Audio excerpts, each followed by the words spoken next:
Patay po ang isa sa tatlong tumakas sa bilanggo sa Balayan, Batangas matapos manlaban sa mga pulis. Nakatakas daw ang tatlo matapos lagariin ang rehas gamit ang kwerdas ng gitara. Aba, tiyaga ano? Ibang klaseng kwerdas yan. Umaksyon si Gary De Leon, exclusive. Mga bakas ng dugo at wasak na rehas na lang ang inabutan ng mga rumuspunding tauhan ng BJNP sa Balayan Municipal Jail sa Batangas pasado alas 2 ng umaga nitong Sabado.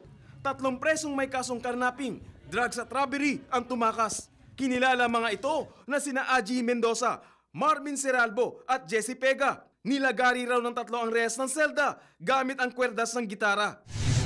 Nakapaggayat po sila ng dalawang malaking rehas at yun po ay nung nakakuha po sila ng pagkakataon na masira nila, doon po nagkaroon po ng opportunity na sila ay tumakas po.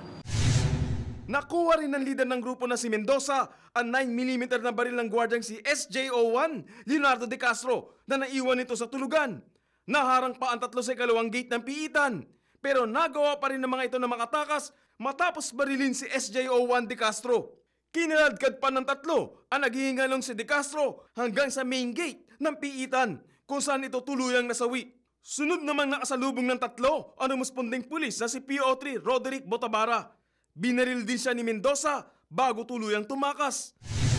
Bali po yun sa airport po ng aming pong chief of police at pinagsama-sama pong impormasyon na nag-gather ng aming opisina ay patuloy po ang naging manhunt operation sa kanila. Makalipas ang 8 oras, nahuli sa kanyang bahay sa Nasugbu, Batangas si Seralbo. Natuntun naman si Mendoza na nagtatago sa isang lumang sementeryo. Bigla po ang mga tao dahil sa ganung problema. Ay, hindi man namin akalain magkaganon yan, kaya ang mga tao ay natatakot. Pero imbis na sumuko, nanlaban at nabaril pa ni Mendoza ang pulis na si PO1 Arnel Abillera. Kita ko po yung bagsak ng pulis. Ganyan na siya eh. Bumaligtad na.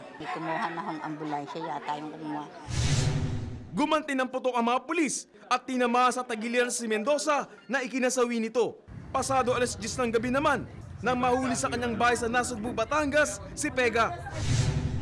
Pagsisisi ko dahil hindi ko man ginusto